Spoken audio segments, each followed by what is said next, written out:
아가서 세 번째 시간이에요. 오늘 본문은 사랑하는 남자에게 입맞추기를 원하면서 그대는 나에게 포도주보다 나은 사랑이라고 사랑을 고백했던 그 여인이 드디어 그 사랑하는 남자와 처음으로 만나는 시간입니다. 첫 만남 이전에 그 여인은 자기 자신의 모습에 대하여 여러분 당당한 면을 가지고 있어요. 그래서 첫 번째 설교 제목을 대지를 굳이 얘기하자면 여러분 우리의 예수님을 향한 사랑에 당당하셔도 됩니다 라는 것입니다. 그래서 사랑에 당당한 사람이 되라 라고 하는 이야기를 먼저 드리고 싶어요. 그런데 이 본문을 보면 이 여인이 예루살렘 딸들에게 이야기하는 것으로 되어 있어요. 그리고 아가서에는 예루살렘 딸들이 대화하는 장면이 나오는데 이 예루살렘 딸들은 음악으로 치면 아가서가 제목이 무엇이죠? 아가서 뜻이 무엇이었죠? 마스크 확 벗으라고 합니다. 웅얼웅얼 마스크 뒤에 숨지 마시고 노래 중에 노래, 가장 숭고한 사랑의 노래. 그러니까 여러분 노래라고 아가서를 보게 되면 예루살렘 여인에게 말하는 것처럼 되어 있고 예루살렘 여인이 고백하는 것은 일종의 코러스예요. 코러스가 뭐냐면 뒤에서 메인 보컬들이 어떻게 얘기를 해야 되죠? 중요한 가수들이 노래할 때 뒤에서 받쳐주는 그런 뭐라고 설명을 해야 돼요? 하여튼 뒤에 서서 같이 이렇게 노래를 맞춰주는 사람들입니다. 그러니까 예루살렘 여인에게 이야기하는 것 같지만 사실은 자기에게 스스로 이야기하는 독백이라고 하는 것을, 독백 내지는 방백이라고 하는 것을 우리 사랑하는 성도 여러분들이 일단 알아주시면 좋을 듯 싶어요. 이 여인은 예루살렘 딸들에게 이야기할 때 이렇게 얘기합니다. 나는 피부가 거무스럽다. 아가서 처음 시간에 이렇게 말씀을 드렸어요.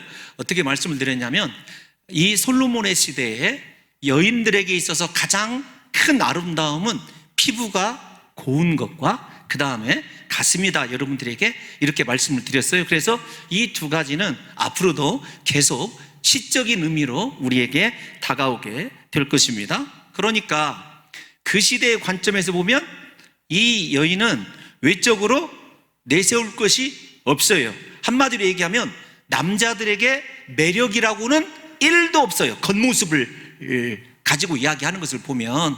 그런데도 이 여인은 당당합니다. 왜 당당하냐면 여러분 만약에 그 피부에 관한 것이 의심스럽다 그러거든 아가서 5장 10절을 읽어보시면 흰색 피부를 찬양하는 그런 장면이 나오니까 그건 여러분들이 추후에 한 번 더 생각해 보시라는 거죠. 그러니까 이 검다라고 하는 것은 외적인 외모로 보면 나는 내가 사랑하는 사람에게 사랑받을 만한 자격이 없습니다 라고 하는 자기의 솔직한 고백이에요. 그런데 이 여인은 아주 당당합니다. 여러분 5절을 한번 띄워놔 주세요. 본문 5절을 보면 이렇게 얘기하죠.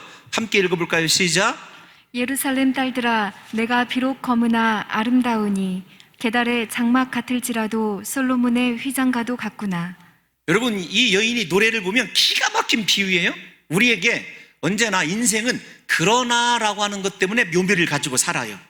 여기에서도 그러나가 쓰여져 있어요. 내가 검다, 비록 검다 그 말은 어떤 것이냐면 인간의 힘으로 할 수 없는, 도저히 사랑받을 수 없는 조건을 얘기하는 거예요. 그러나 나는 아름답다라는 것입니다. 아름다운데 어디가 아름답냐면 게달의 장막 같을지라도, 그러니까 외모가 게달의 장막이에요. 그러나 아름답다는 것은 어떤 것이냐면 솔로몬의 휘장 같도다예요. 그러니까 두 가지로 생각을 해보십시다. 어떻게 생각을 하냐면 여러분 게달이 먼저 누구냐라고 하는 것을 알아야 될 것 아니겠습니까? 우리 창세기 25장 13절 한번 읽어볼게요. 창세기 25장 13절 시작.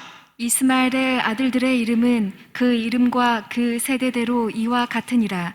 이스마엘의 장자는 느바요시요, 그 다음은 게달과 압부엘과 밉삼과. 됐습니다. 그러니까 이스마엘의 탁월한 사냥꾼의 아들이에요, 이 게달이. 그런데 게달의 장막 이렇게 이야기를 하면 대부분의 이스라엘, 그러니까 아브라함의 자손들, 이스마엘이 되었던 이삭의 자손들이 되었던 장막 문은 염소 가죽으로 만들었어요. 여러분, 우리가 지금 이 출애굽기에서도 이 본문을 넘어갔거든요. 출애굽기 26장 7절 혹시 제가 써드렸습니까? 출애굽기 26장 7절 한번 읽어보도록 하겠습니다. 출애굽기 26장 7절을 안 써줬거든. 거기에 보면 이렇게 되어 있어요. 염소털로 만들어져 있어요. 그런데 그 염소 색깔이 어떤 색깔이냐면 검은색이에요. 검은 염소입니다. 그러니까 여러분, 학자들의 견해를 보니까 이 게달족은 주전 8세기에서 4세기 사이에 아라비아 사막의 유목민들 가운데 가장 힘세고 탁월한 족속이었어요. 그들의 장막 집은 특징이 어떤 것이냐면 검은 가죽으로, 검은 염소 가죽으로 장막 문을 이렇게 달았어요. 여러분, 나중에 유럽을 이렇게 여행을 해보시면 이 지붕, 그 다음에 벽, 그 다음에 문이 아주 마을마다 통일되게 그렇게 이쁘게 잘 해놨어요. 특별히 지중해가 가까운 지역이 그렇게 색깔로 아름답게 잘 해놓은 것을 볼 수가 있습니다. 여러분, 제가 왜 갑자기 유럽 얘기를 하냐면 그 시대에 나는 누구 족속이다, 나는 누구야 라고 하는 것을 가리킬 때 대문에다가 일종의 우리말로 하면은 표식이 있어요. 그러니까 검은 염소 가죽 이렇게 들이운 족속들은 어떤 족속들이냐면 크게는 이스마엘, 이삭의 족속이었던 거예요. 게달의 족속들이 그렇게 검은 염소 가죽으로 장막을 쳐놔서 누구나 게달 족속 하면 대문이 검은 집 이렇게 이해를 하고 있었던 것입니다. 그런데 겉으로 드러날 때는 그렇게 검은 염소 가죽 같아요. 그런데 안은 어떠냐? 내 안은 아름답다. 검은 아름답다. 안은 어떠냐면 솔로몬의 휘장은 여러분 겉으로 드러날까요? 드러나지 않을까요? 드러나지 않습니다. 솔로몬의 휘장은 솔로몬만 볼 수 있어요. 안에 있는 그 휘장은 솔로몬이 가장 안에서 은밀하게 즐기는 가장 귀중한 아름다움을 가지고 있다라는 것입니다. 그러니까 이 여인은 이렇게 고백하는 거예요. 내가 외모적으로 보면 혹시 당신에게 사랑받을 수 없을지 모르지만 내 내적인 아름다움은 솔로몬의 휘장으로도 비유할 수 없는 최고의 아름다움이 내 안에 있습니다라고 자기 자신을 아주 당당하게 고백하고 있는 것입니다. 그러니까 여러분, 이렇게 한번 생각해 보세요. 이 여인은 자신의 외적인 모습보다 당당하게 자신의 내면의 아름다움을 그 사랑하는 남자에게 어필하고 있는 것입니다. 여러분, 이걸 보게 되면 이 여인이 사랑하는 남자를 초기 제가 여러분들에게 두 번째 시간에 시작 없는 시작이다라고 말씀을 드렸을 때 알고 있어요. 이 남자가 무엇을 원하는지를 알고 있습니다. 이 남자에게 필요한 건 외모가 아닙니다. 하나님이 우리에게 요구하시는 것은 외적인 것이 아니에요. 내적으로 얼마나 하나님의 성품으로 하나님이 원하시는 거룩한 능력과 은사로 자기 자신을 꾸미고 무장하고 있느냐예요. 이 여인이 그것을 알아요. 그러기에 자신의 당당한 아름다움을 어필하는 거예요. 그래서 우리 사랑하는 성도 여러분들에게도 우리가 외적으로 조금 실력이 없고 부족할 수 있어요. 그래도 우리를 사랑하신 하나님은 그것 내 자격과 조건과 스펙에 따라서 우리를 사랑하거나 사랑하지 않는 분이 아니라 우리 마음에 하나님의 사랑으로 예수 그리스도의 십자가 보혈로 내 내면을 치장하고 있으면요, 그것이 주님이 원하시는 최고의 아름다움이에요. 할렐루야. 여러분 믿으십니까? 그러니까 예수 믿으면서 허세 빼야 돼요. 내 속이 중심이 어떤지를 하나님 앞에 늘 비춰봐야 한다는 것입니다. 이제 나중에 여러분들에게 이 외모가 어떻게 반전을 이루는지는 남자 입장에서 말씀드리기로 하고, 6절은 이 여인이 당당하게 변명을 해요. 보면 6절을 보겠습니다. 왜 내가 검게 되었느냐? 시작. 내가 햇볕에 쬐어서 거무스름 할지라도 흘겨보지 말 것은 내 어머니의 아들들이 나에게 놓아여 포도원 지기로 삼았음이라. 나의 포도원을 내가 지키지 못하였구나. 여러분 잘 보세요. 띄워놔 주셔야 됩니다. 내가 검은 이유는 무엇이냐면 햇볕에서 온종일 일하는 사람이에요. 그러니까 신분적으로 보면 왕 목동으로 그렇게 비유되고 있는 그 솔로몬에게 자기 자신이 감히 다가갈 수 없는 자예요. 일단 신분적 차이를 여러분들에게 인식해야 됩니다. 자, 외모도 안 돼요. 두 번째 무엇도 안 됩니까? 신분도 안 돼요. 그런데 이 여인이 또 당당해요. 뭐라고 얘기하면 내가 아름답다 얘기했듯이 너희 나를 흘겨보지 말아라. 그 말은 이런 겁니다. 아니, 깜도 안 되는 것이 왕에게 사랑한다고 고백하고 있는데 이렇게 띄엄띄엄 자기를 보지 말라는 거예요. 계속해서 당당합니다. 그러면서 자기 자신이 왜 햇볕에서 일하는 검게 되었는가라고 한다면 세 번째 또 문제가 있어요. 이 여인의 약점이 뭐냐면 내 어머니의 아들들이 나에게 노하였다 이렇게 얘기합니다. 내 어머니의 아들들, 여러분 이거 좀 이상하지 않아요? 내 어머니의 아들들이면 뭐예요? 관계가 나오고. 예? 또 마스크 뒤로 숨었네. 뭐라고요? 내 어머니의 아들들이면 나오고 관계가 어떻게 돼요? 예?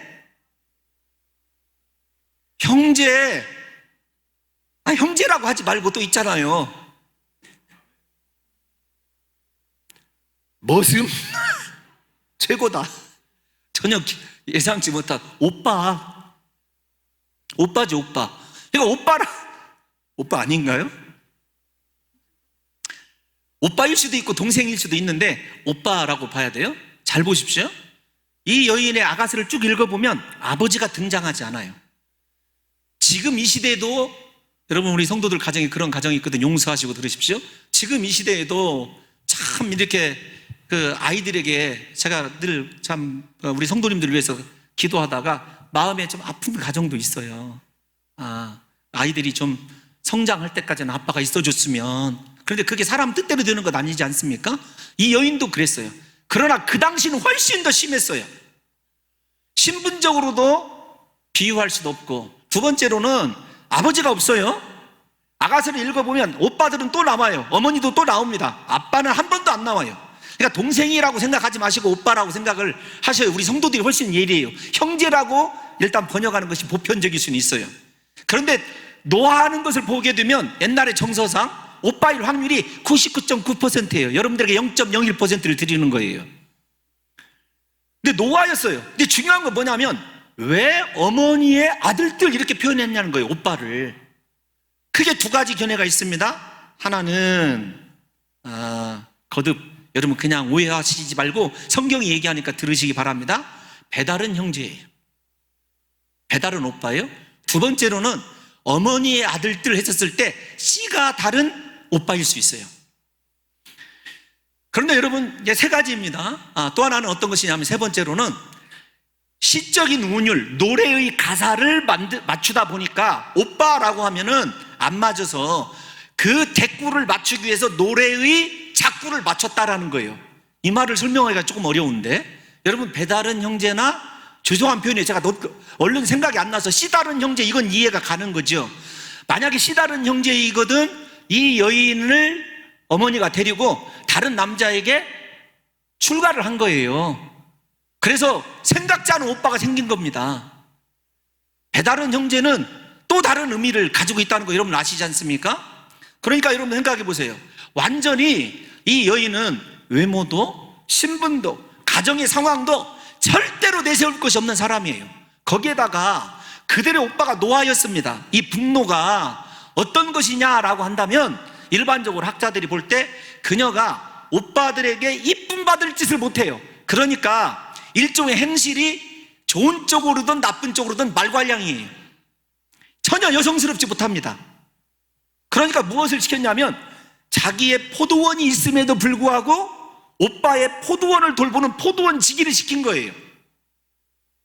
일종의 다윗이 형제들의 비해서 아버지에게 덜 사랑받아서 형제들은 집안에서 따뜻하게 밥 먹고 공부하며 살아가는데 막내인 아들은 들로 쫓겨나서 못하고 있어요. 다윗은 양치는 것과 동일한 현상이에요. 그래서 생각을 해보세요. 가정대에서도 인정받지 못하는 사람이에요. 그런데 이 여인이 뭐라고 얘기하냐면 6절 띄워놔 주세요. 아직 안 끝났어요. 나의 포도원을 지키지 못하였다 이렇게 얘기합니다. 이 포도원이 진짜 포도원이냐? 그렇지 않아요. 이 여인의 몸을 아가서에 보면 5번 이상이나 포도원에 비유를 합니다. 그러니까 무슨 말이냐면 햇빛에 내가 왜 거무스러워졌느냐? 내가 포도원, 내 몸을 아름답게 가꿀 시간이 없었다. 이런 현상들 때문에 이렇게 당당하게 고백을 하고 있는 것입니다. 그러니까 여러분 이 포도원이라고 하는 이 대목도 두 가지 해석의 견해가 있습니다만은 저는 무엇으로 보냐면 여인 자신의 몸으로 보게 되는 것입니다. 두 번째, 여러분, 이 두 번째 견해, 포도원에 대해서 그래도 설명을 해드리자면 자신의 포도원이 있음에도 불구하고 돌볼 수 없는 정신적인 상실감을 의미한다, 이런 표현도 가능은 합니다. 무엇이냐면 내 것이 있는데 내 것은 못 돌보고 남의 것 억지로 하루 종일 돌봐야 되는, 그러니까 인생의 주도권을 완전히 빼앗긴 여인이에요. 그런데 그 여인이 좋은 이상한 바람이 불어서 왕을 사랑하게 된 거예요. 당당하게. 종합해 보면 이 여인은 어느 쪽으로도 사랑받을 만한 조건이 없는 것입니다. 자격 미달이에요. 그럼에도 불구하고 이 여인을 향하여 먼저 8절로 가보겠습니다. 8절에 그 남자가 뭐라고 얘기했느냐, 시작. 여인 중에 어여쁜 자야. 됐습니다. 여기만 먼저 맛을 볼 거예요. 여인 중에 가장 아름다운 자야, 이렇게 얘기를 하고 있어요. 사랑하는 성도 여러분들이요, 이 사랑은 그러므로 어떤 거냐면 왕자와 공주의 사랑이 아닙니다. 왕자와 아주 천민 중에 천민의 사랑을 이야기하고 있는 거예요. 왕과 천민 중에 천민의 사랑입니다. 그럼에도 불구하고 이 왕에게 이 보잘것없는 여인은 이 세상의 여인들 중에 가장 아름다운 여인이에요. 그러니까 원문으로 보면 분명히 그렇게 쓰여져 있어요. 모든 여자 가운데 가장 아름다운 여자이다, 이렇게 원문으로 분명히 되어 있습니다. 어떻게 이런 일이 가능하겠느냐고요. 이 여인은 자신의 사랑에 대해서 당당합니다. 왜요? 내 사랑하는 남자가 무엇을 원하는지를 알고 있기 때문에. 두 번째, 이 남자 왕이요 왕자요 목동으로 포도원의 주인으로 비유되는 이 사람은 아가서에서요, 어떻게 이 여인을 사랑할 수 있고 모든 여자보다 이 여인을 아름답다라고 이야기할 수 있겠느냐고요. 여러분, 이런 상황을 결론 지을 수 있는 딱 하나의 단어가 있습니다. 그것이 무엇이냐면 우리를 향한 하나님의 은혜예요. 은혜. 저와 여러분들 한번 생각해 보십시오. 이 여인처럼 신분도 외적인 능력이나 실력도 가정에서 인정도 받지 못하고 내 몸 하나 건사할 수 없는, 가꿀 수 없는 심각한 처지에 있을지도 몰라요. 그런데 이 세상의 수많은 사람들 가운데서 하나님은 나에게 꽂혀서, 얘야, 네가 이 세상에서 나에게는 가장 아름다워, 나에게는 너밖에 없어. 여러분, 이것을 은혜라는 말로밖에 표현할 수 있겠느냐고요. 우리 사랑하는 성도들에게 회복돼야 될 것이 이거예요. 비록 내가 죄 때문에 넘어지고 사람들에게 인정받지 못하고, 죄송한 표현이지만 집에서 천덕꾸러기 같고, 그럼에도 불구하고 나를 사랑하시는 그 이 하나님의, 나를 최고로 여기시는 이 하나님의 정말로 초현실적인 이 사랑을 믿는 사람이 나중에 아가서에서처럼 해피엔딩을 가질 수 있어요. 그래서 이 당당한 사랑에는요, 무엇이 필요하냐면 믿음이 필요합니다. 이 여인은 이 남자를 알고 있어요. 무엇을 원하고 있는지를. 제가 두 번 정도 인용한, 여러분, 존 울트버그의, 올트버그입니다. 울트버그가 아니라, 이성을 넘어선 사랑 소개해드렸지 않습니까? 기독교 철학자 키에루케고르의 이야기를 인용을 하죠. 그가 이 책에서 뭐라고 얘기하냐면, 영광의 하나님이 유한하고 평범한 인간의 몸을 입고, 죄송합니다. 제가 임명을 안 했네요. 저기 두 어린이는 앞으로 아프가니스탄이나 그 선교사로 갈 아이들이니까 이 시간에 예수 이름으로 명하노니 이게 선교사가 될 애들이에요. 그러니까 여러분 신경 쓰지 마세요. 주의 위대한 종들이 될지어다. 분명히 그렇게 선교사들입니다. 제가 여러분 정해놨어요. 어떤 거냐면, 이 가운데 아이 선을 넘어오면 선교사, 3분의 2 정도를 넘어오면 저쪽에서요, 3분의 1 쪽으로 넘어오면 목회자, 그 다음에 중간 이상을 넘으면 선교사인데 앞쪽까지 나와서 시선을 끌면 최악의 선교지로 갈 수 있는 선교사들이에요. 그러니까 여러분 주의 종들을 축복하셔야 됩니다. 할렐루야. 다시요, 그 존 올트버그의 이성을 뛰어넘는 사랑을 보게 되면 이야기가 다 우리 잘 아는 이야기입니다. 비천한 소녀를 사랑한 왕이 있었어요. 빠르게 읽어드릴게요. 그녀에게는 왕가의 혈통도 없었고 공식적인 교육을 받은 일도 없었고, 그녀는 누더기 같은 옷을 걸치고 농촌의 오두막집에서 살고 있었어요. 그런데 왕이 어느 날 이 여인과 설명할 수 없는 사랑에 빠져버렸어요. 이 여인에게서 헤어나올 수가 없습니다.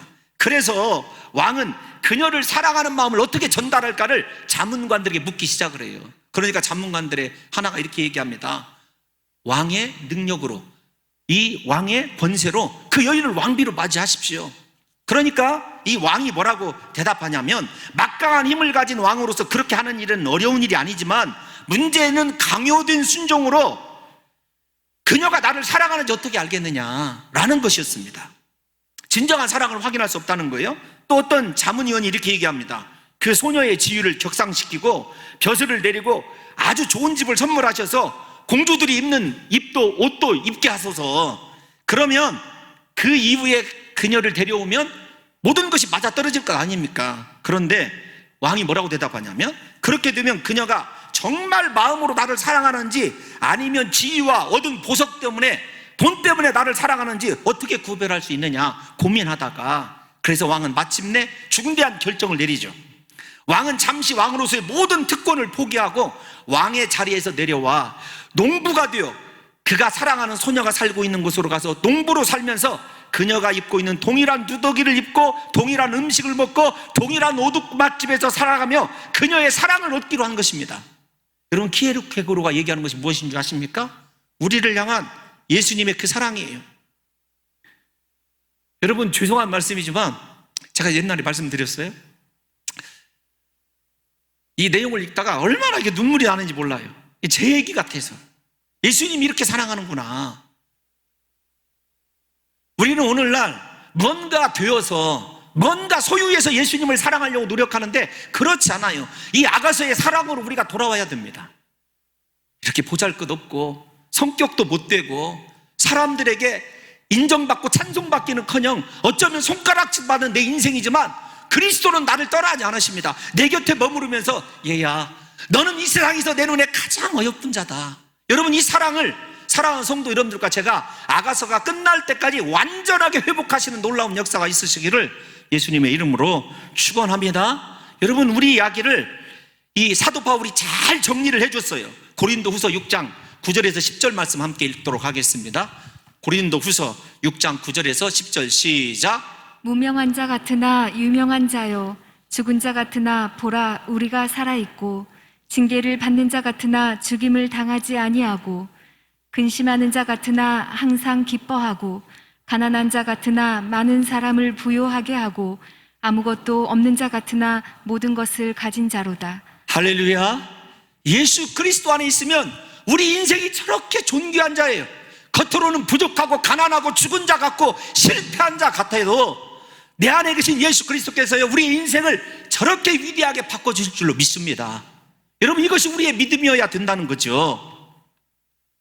드디어 7절에서 8절을 보게 되면 첫 만남이 이루어지게 돼요. 자기를 소개한 다음에 7절을 보면, 내 마음으로 사랑하는 자야. 아직도 여인의 고백입니다. 여인의 고백이에요. 그러니까 이 여인이 마음을 얘기했어요. 앞에서 외모는 포기했습니다. 나는 마음으로 계달의 장막 안에 감춰진 온갖 보석으로 꾸며진 솔로몬의 휘장 같은 존재예요. 그런데 그 여인이 사랑하는 것도 겉으로 사랑하는 것이 아닙니다. 조건으로 사랑하는 것이 아니에요. 마음으로 사랑하는 거예요. 그래서 내 마음으로 사랑하는 자야, 대꾸를 이루고 있어요. 네가 양치는 곳과 정오에 쉬게 하는 곳을 내게 말하라. 여러분, 목동이에요. 이스라엘 백성들에게 왕, 목동, 포도원 지기는요 아주 중요한 존재라는 뜻입니다. 그러니까 저 목동을 천한 직업으로 보면 안 돼요. 그 당시에 여러분, 이스라엘 왕들도 목자로 비유했던 거 기억나시죠? 그러니까 중요한 존재에 똑같이 중요하게 생각하는 그 사람에게 비유적으로 얘기를 하는 거예요. 당신이 양을 온종일 치는 건 아니지 않습니까? 당신이 쉬면서 양떼를 누이면서 물을 마시는 곳을 알게 해주십시오. 내가 그곳으로 가서 당신과 은밀한 사랑을 나눌 것입니다. 만약에 당신이 알려주지 않으면 내가 이곳저곳을 헤매게 되고 당신의 동료 목자들을 만나게 될 터인데, 그들에게 내가 얼굴을 가린 자, 즉 무엇이냐면 창세기에서 며느리 다말이 유다를 유혹했을 때 그 당시 창녀들이 얼굴을 가리고 있었어요, 천으로. 그러니까 무엇이에요?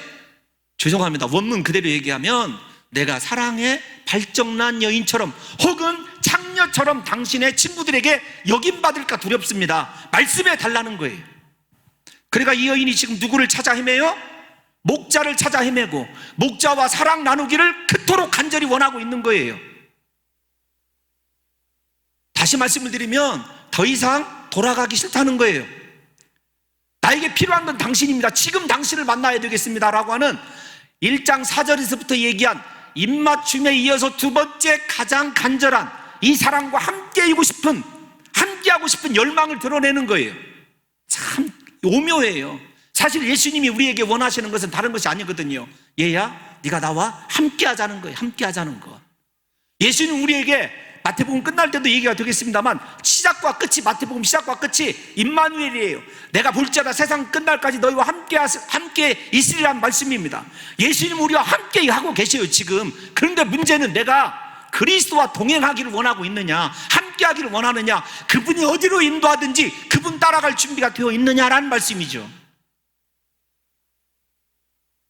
입술로 기도할 때는 주님, 나는 주님만 따라갈게요.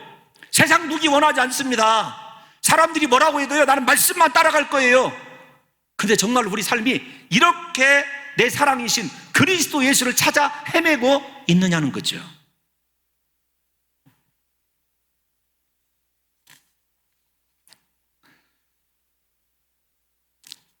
이러한 여자의 간청에 대하여 8절을 보겠습니다. 8절을 보면 시작. 여인 중에 어여쁜 자야, 내가 알지 못하겠거든 양떼의 발자취를 따라 목자들의 장막 곁에서 너의 염소 새끼를 먹일지니라. 두 번째예요. 이 아가서를 읽어보면 마음으로 이 여인은 이 남자 주인공이 무엇을 원하는지를 알고 있고 마음으로 사랑하고 있어요. 그런데 무엇이냐면 목자는 이미 알게 했었어요. 마음으로 사랑하는 것 알고 있어야 되는데 그녀가 모르게 있다는 거예요. 지금 어디에 있는지 모르겠다는 것 아니겠습니까? 알지 못하겠거든. 그 말이에요. 그 말이요. 그런데 여러분 잘 들어보세요. 양떼의 발자취를 따라 이렇게 얘기를 합니다.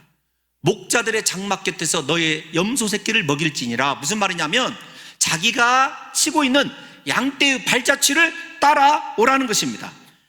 이제부터 이 여인은 이 목자와 더불어 양떼의 발자취를 놓치면 어떻게 돼요? 다시는 사랑하는 남자를 만날 수 없어요. 이게 중요한 게 어떤 거냐면 목자인 나를 따라오라 얘기하잖아요. 양떼를 따라오라는 것이에요. 우리도 마찬가지입니다. 중요한 게 있어요. 물론 양떼가 앞에 서 있는 양떼가 목자를 따라가니까 목자를 따라간다는 말이기도 하지만 우리말로 요즘으로 적용해 보면 너 혼자서는 안 된다. 공동체 따라가란 말이에요. 예배 공동체 따라가란 말입니다. 굳이 제가 적용을 하자면 그런 거예요. 목자가 치는 양떼를 분명히 구분해서 그 양떼 따라가다 보면 누구를 만나게 되어 있어요? 목자를 만나게 되어 있다는 것입니다. 사랑하는 성도 여러분들이요, 이제부터 이 여인의 눈은 더욱더 목자인 이 남자에게서 그리고 그의 양떼에게서 눈이 벗어나면 안 돼요. 어쩌면 마지막일지도 모를 사랑의 기회를 놓치기 때문에 그런 것 아니겠습니까?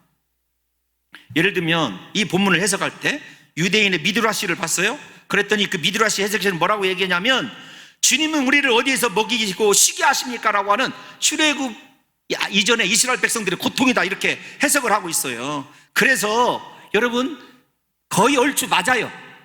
우리가 예수님 따라가야 예수님 만날 거 아니에요. 예수님이 보이지 않거든 교회 따라가야 예수님 만날 것 아니겠습니까? 그런데 중요한 것은 양떼를 따라오라는 말씀은 명확한 목적지를 알려주는 응답이 아닙니다. 내가 어디 있을 것이다 이렇게 얘기하지 않아요. 양떼를 따라오라. 그러니까 언젠가라고 하는 시점은 모르지만 어떻게 해야 돼요? 양떼 따라가야 돼요.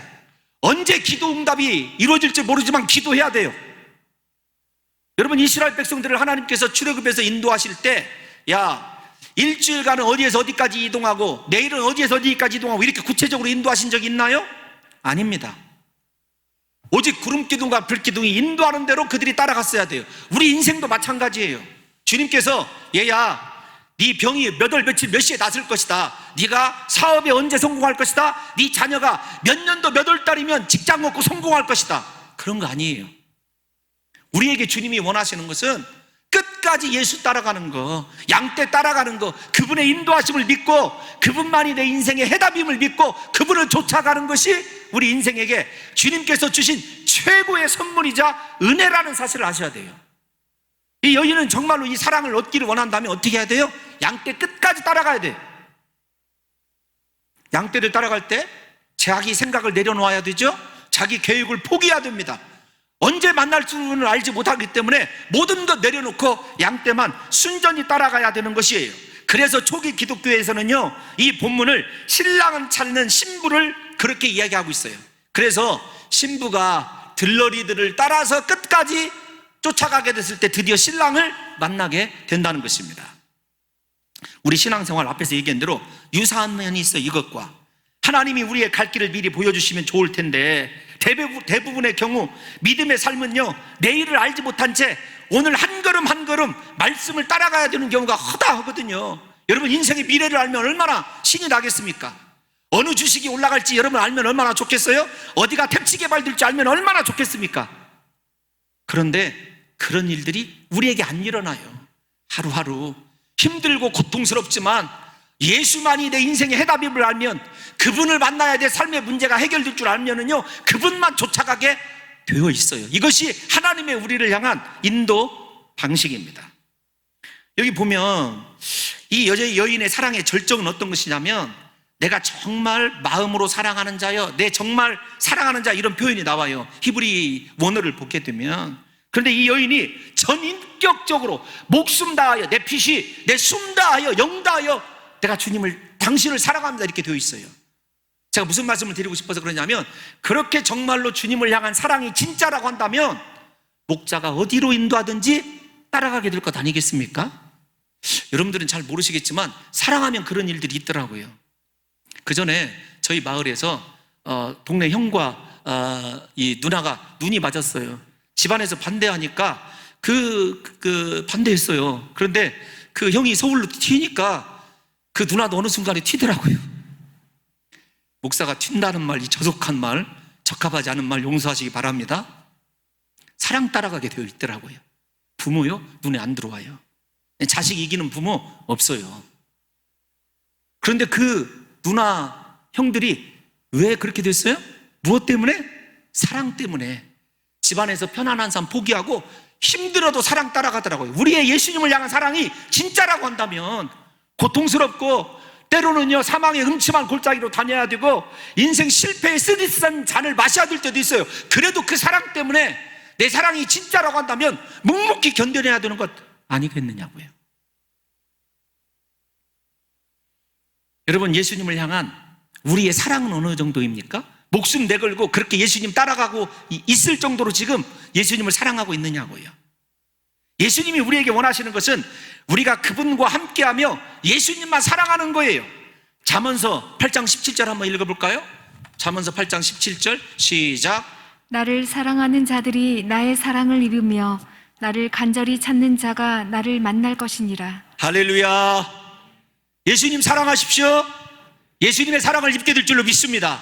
문제는 예수님을 이렇게 생명대 걸고 사랑하지 않으면서 주님에게 달라고 하는 것이 너무 많다는 거예요.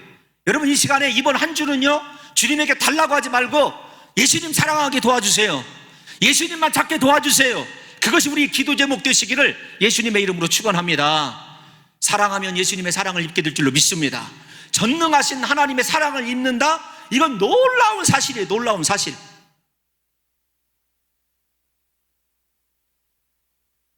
여러분, 그 고백만큼 간절한, 다시 한번 듣기를 원하는 제 최고의 기도 제목, 예수님께서 얘야, 내가 너를 사랑한다, 내가 너와 함께한다라는 음성이에요. 예수님을 이렇게 간절히 찾고 있습니까? 세상 것은요, 찾아 헤매이시고 별의별 수고를 다하고 손톱 발톱이 빠져나가는지도 알지 못하고 일할 정도인데 예수님은 이렇게 따라가고 있느냐고요. 이렇게 목숨 다하여 사랑하고 있느냐는 거죠. 여러분, 우리가 생각해 보세요. 예수님께서 베드로를 회복시킬 때도 다른 걸 원하지 않았어요. 이 여인처럼 내가 마음으로 정말로 내 영을 다하여 혼을 다하여 사랑합니다라고는 사랑의 고백이었어요. 그래서 부활하신 예수님께서 베드로 만났을 때 책망하지 않습니다. 시몬아, 네가 나를 사랑하느냐? 여러분, 우리 인생의 문제는요, 사랑의 문제예요. 예수님을 사랑하면 내 삶이, 내 사명이, 내 인생의 비전이 회복될 줄로 믿습니다.